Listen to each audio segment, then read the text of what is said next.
gosh, this is like a therapy session for me. I am not crying. I'm not about to cry on the internet. Not my first get ready with me. Nope.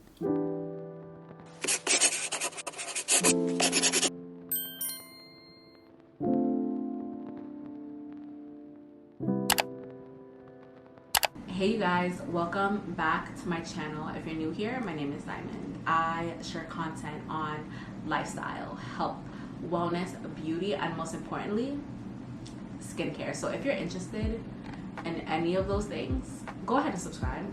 Today's video is a little different than what I normally do, but I just wanted to come to you guys, be a little vulnerable, and show you a different side of me. So this video is all about friendship breakups, friendship grieving, and just normalizing the grieving process behind a friendship breakup. A friendship breakup is when either the relationship just dissipates or just something bad happens between you and a very, very, very good friend, and either they have to separate themselves from you or you have to separate yourself from them. And I'm just gonna let y'all into my world and get into a friendship breakup that I just recently had. So let's just get right into it. I have my herb wine here with me.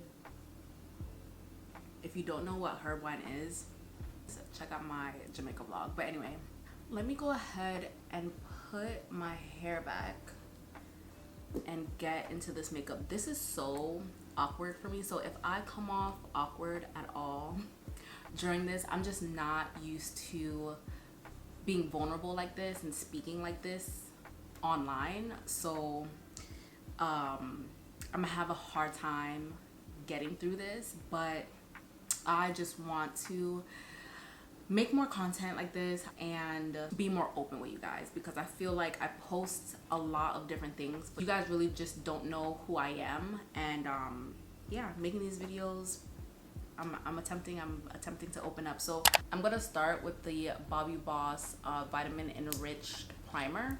You know what hurts more than anything is having a best friend, literally someone that's been a part of you, been a part of your life for a very long time, and having to let that friendship go. And that's something, it was really just really heavy on my heart to just vocalize this. I mean, I vocalized it to my husband, but going through a friendship breakup, it's hard. Like, it's not even comparable to a romantic breakup. For me at least, it is not comparable to a romantic breakup. The e.l.f. Putty Primer, I did a video, like a short on this. This is bomb. And I say for me because I don't allow people to get close to me. If I allow you to get close to me, it's because there's something there. There's a kind of trust there that I don't give to other people. And this is what I had with this particular person in my life. And over time, the relationship dissipated, and for a while I wasn't sure why. Like, I would rack my brain trying to figure out what happened, what went wrong. And for me, I wanted to make this video because I'm currently in a purging season. I'm purging and I'm letting go of the things that no longer serve me. But not only am I purging the things that no longer serve me, I'm also purging certain thoughts. The other day I was scrolling through the Clock app, and the Clock app is TikTok. That's what I call TikTok. And I seen a video, and this video was something that I would have sent to her. Like, it's something that we both would have died laughing at. And I had to remember, I don't talk to her anymore. We don't have that type of communication anymore. And it really made me sad to think about. This was once someone that was a part of my everyday life. When I say everyday, every single day. Okay, there was not a day that went by that we didn't talk. There was not a week that went by that we didn't see each other. Whenever I blend out my concealer, I always blend it out with this type of powder puff. So this is the powder puff I'm using for my under eye concealer. This is something that ended a couple years ago, like literally, I would say like two or 3 years ago. Year of COVID. So like, yeah, like 2 or 3 years ago. And I think I replayed in my head at least a million times what went wrong. Like, what could have possibly happened? And honestly, I can't think of anything. I can't think of anything other than we were both at a point in a transitioning phase of our lives, and different things were happening to the two of us at the same time. And because of that, the relationship just dissipated. It literally just dissipated.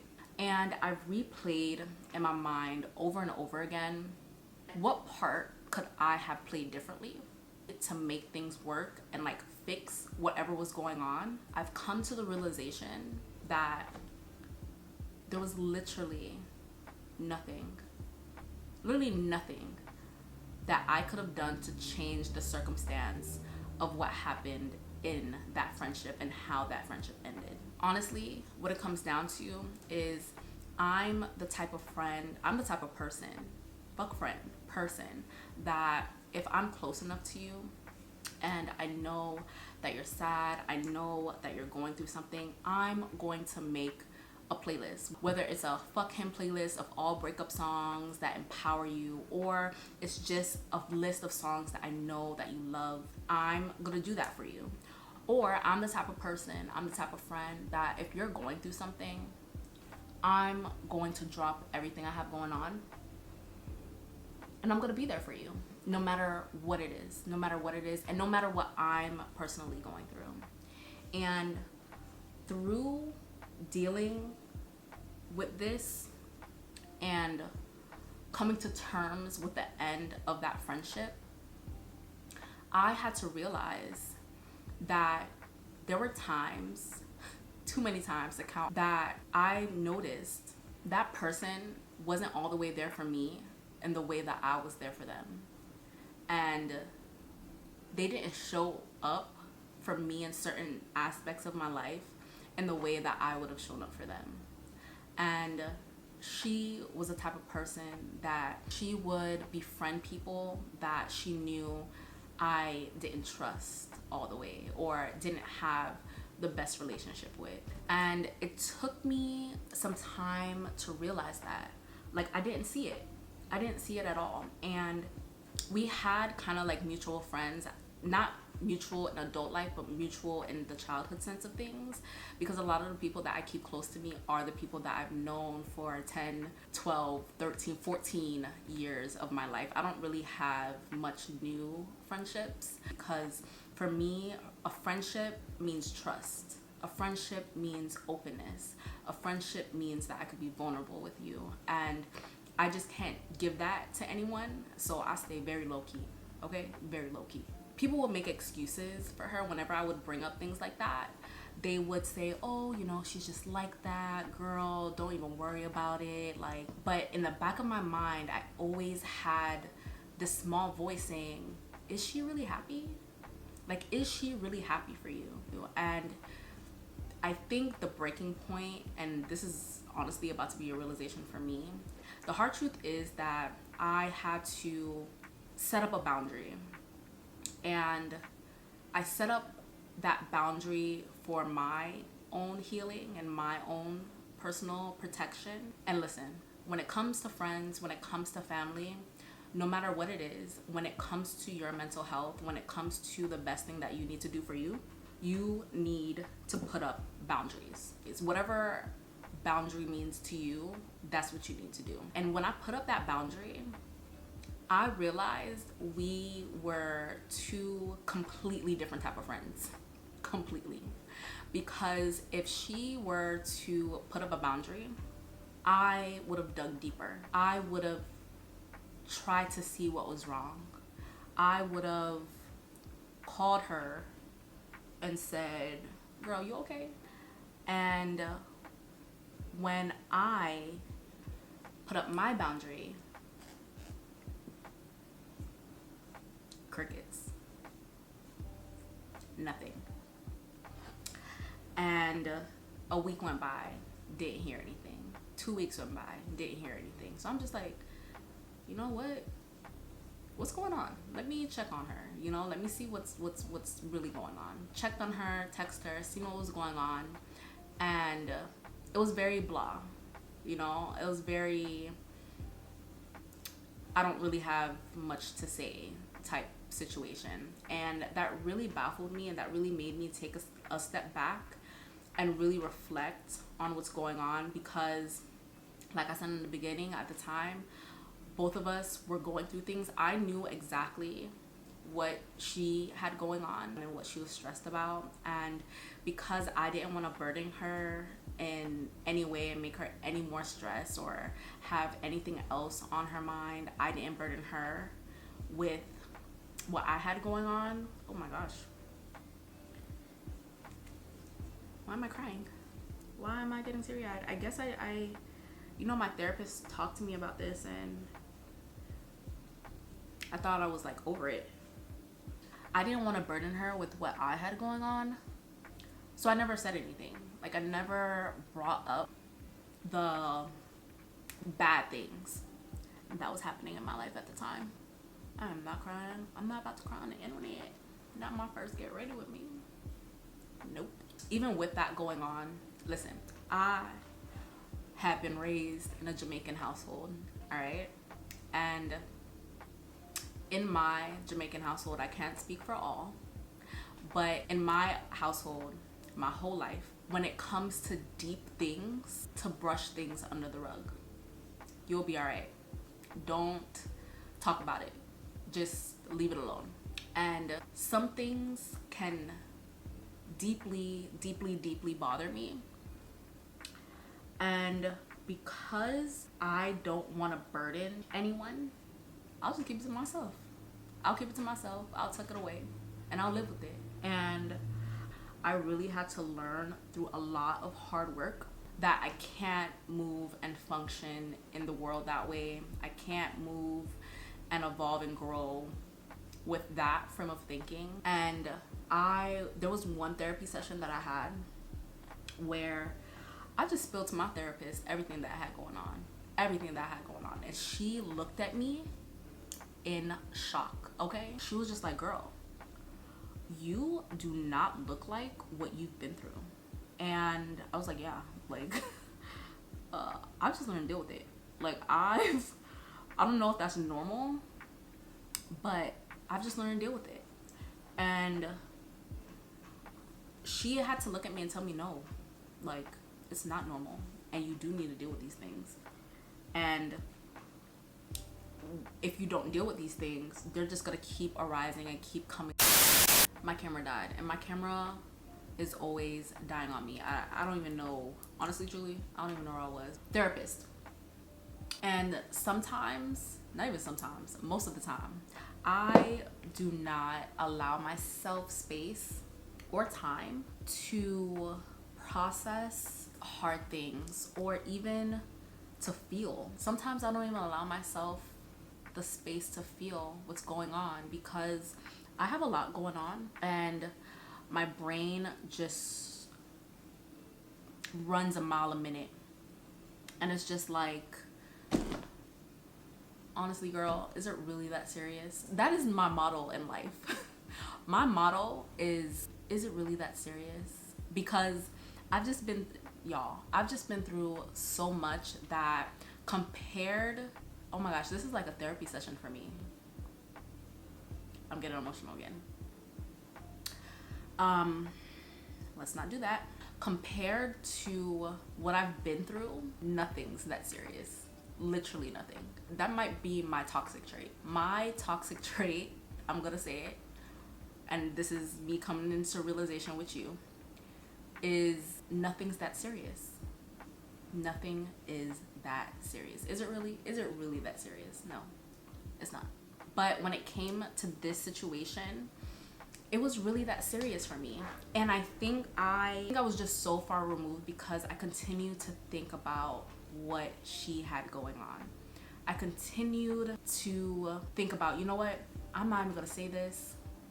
I'm not even gonna bring it up, because I don't want to add an extra burden. Like, even me thinking, okay, like, something's fucking wrong. Like, we haven't been talking. Like, again, this is someone I talk to every single day, okay? But I, on my end, was still in that protective mindset of, she's going through a lot right now. Don't burden her with that. Just continue to make sure she's okay. And that's what I tried to do. I tried. But then, you know what happened? I stopped reaching out with the thought process, and maybe, I don't know, y'all tell me if I'm wrong. Tell me if I'm wrong. I stopped reaching out with the thought process of, you know what, I'm always reaching out to this person. I'm always trying to make sure this person's okay. If I don't reach out, would we even talk? Like, would she ever check in on me? And 2-3 years later, I forgot how long it is, I still haven't heard from her. Still. Did that to see, does she care as much as I care? And I came to the realization, she doesn't. It took me a while to realize that, but I just came to terms with the relationship dissipating, because I realized that I was the one keeping the relationship alive. We were two different people, and we held our friendship at two different standards. And what made it so hard for me in this moment in time is I don't allow myself to get too close to people. And still to this day, like, as an adult, I have a hard time making friendships. Like, I've had people come into my life. I've met amazing people. I don't even know if I want to say this. There's something that happened. Yeah, I'm just gonna add this in there. Whew, I haven't talked about this in a long ass time. What is going on? What is this hurt wine doing to me? Should I stop drinking it? My heart is open right now. I think that's what it is. My heart is open. So it's just a space that this is happening in. When I was, I don't know, I was in middle school. I forgot what grade. I think it was in 8th grade. I was in 8th grade, and I had a boyfriend, and I could honestly say that between me and him, it was puppy love, my first love, honestly, truly my first love.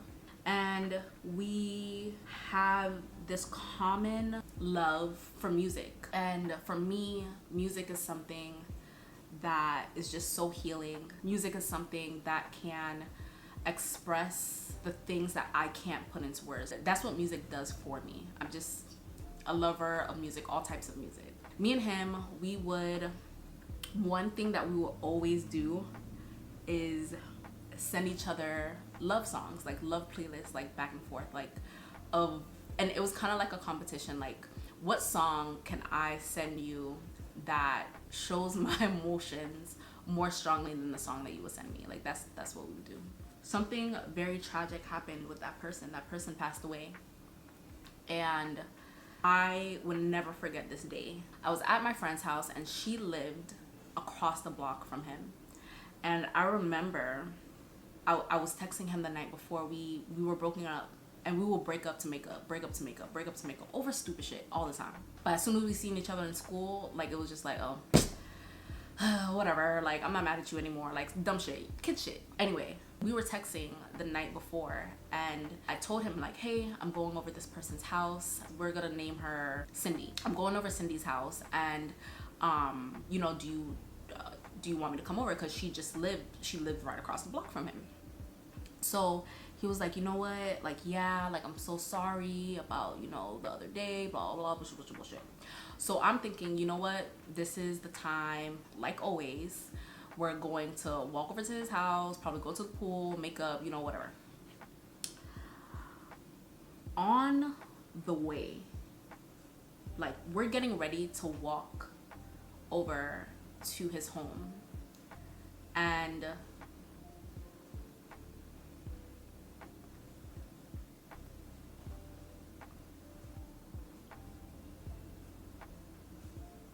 we're getting ready to walk over to his home, and there's ambulance, there's police, like just all, we could hear it like in the distance. So we're just like, you know, like what the fuck's going on, like what's happening.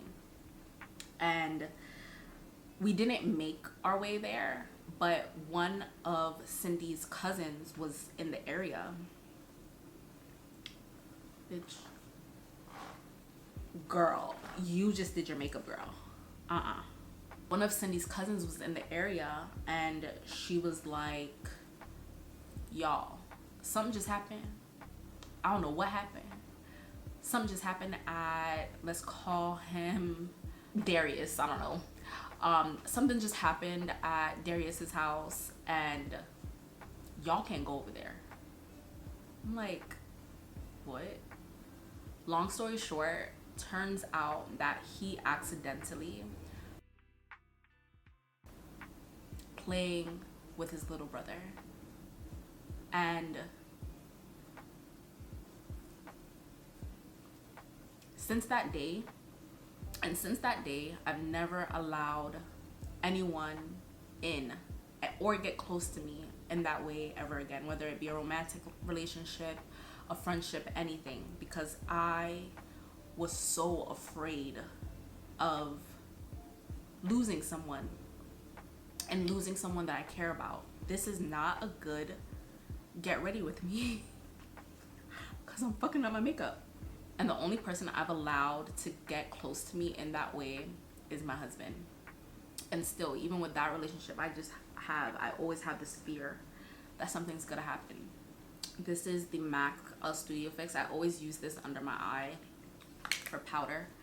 It just gives the most beautiful finish. But anyway, let's normalize friendship breakups.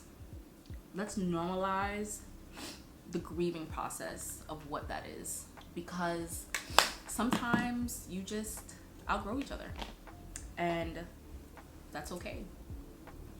Sometimes you may come to the realization that you care about someone more than they care about you, or not even care. Let's take care out of the equation. Sometimes you're more invested in the relationship than the other person is, and that's okay. Let's normalize being okay with letting go, and what letting go really means.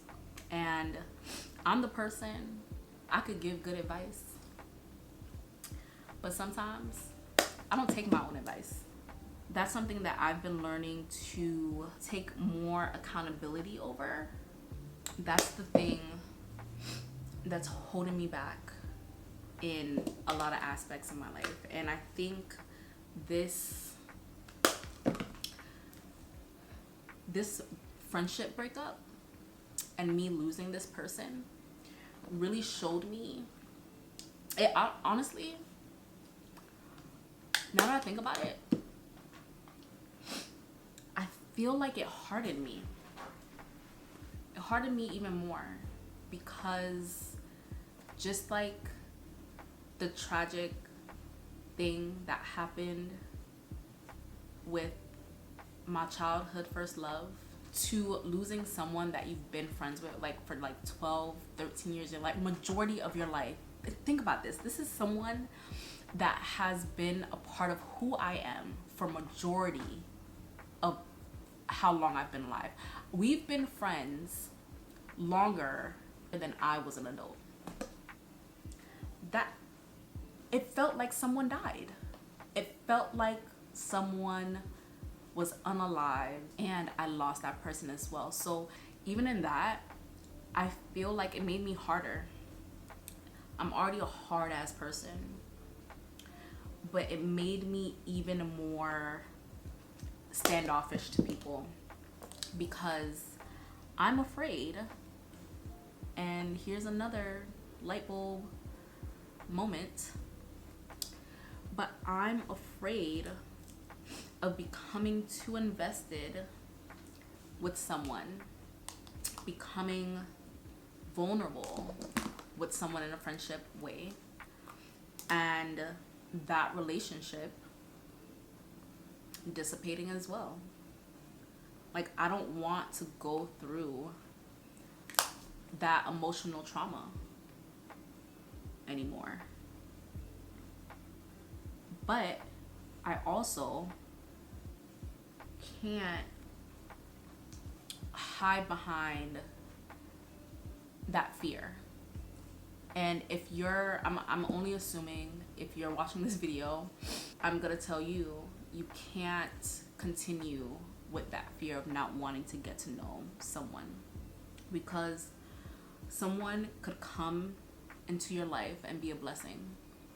And I have a lot of blessings around me. I have people that continue to show me that they care about, you know, me and what I have going on, and vice versa. I have people that we feed off of each other. We feed off each other. We feed into each other. We pour into each other's cups. That right there is what I need to continue to focus on. And just building the current relationships and the new relationships that I have in my life, which again, like we talked about before, is very, very, very difficult. It's difficult for me to open up in that way. But what I want to leave you with is, if you're going through a friendship breakup, if you've lost or you're grieving someone that was very, very close to you, it's gonna take some time to be okay with that. It's gonna take some time to readjust your life to that person no longer being there. But use the loss, whether it's a friend, family member, boyfriend, whatever, use that as fuel. Fuel to grow, fuel to be a better person, fuel to achieve your dreams, and fuel to just step into a different and better version of yourself. And just know that there's no right or wrong way to grieve. Like, there's no right or wrong way to do it. And grieving, no matter if it's someone that is no longer here in this living realm that we're occupying right now, or someone where you had and the relationship just dissipated, it is, the let go of that thing is a roller coaster of emotions. And as you just seen, I just went through a roller coaster of emotions, okay? There's ups, there's downs, there's just all types of things that go in the grieving process, and that's okay. Something I also learned, actually talking to you, is don't allow fear of saying or doing something stop you from reaching out, especially if it's reaching out to someone that you love and someone that you care about. Our pride and our egos are so big that sometimes we don't want to reach out, but reaching out could be the thing that doesn't let something blow up bigger than what it needs to be, because sometimes things just aren't that serious. Thank you so much for spending time with me today. I appreciate you so much. If you made it this far, go ahead and subscribe. Join the community. Don't hesitate. Do it. I have more videos for you to watch. I forgot to mention anything that I used today, so I'm going to link it down below. I will talk to you soon. Bye.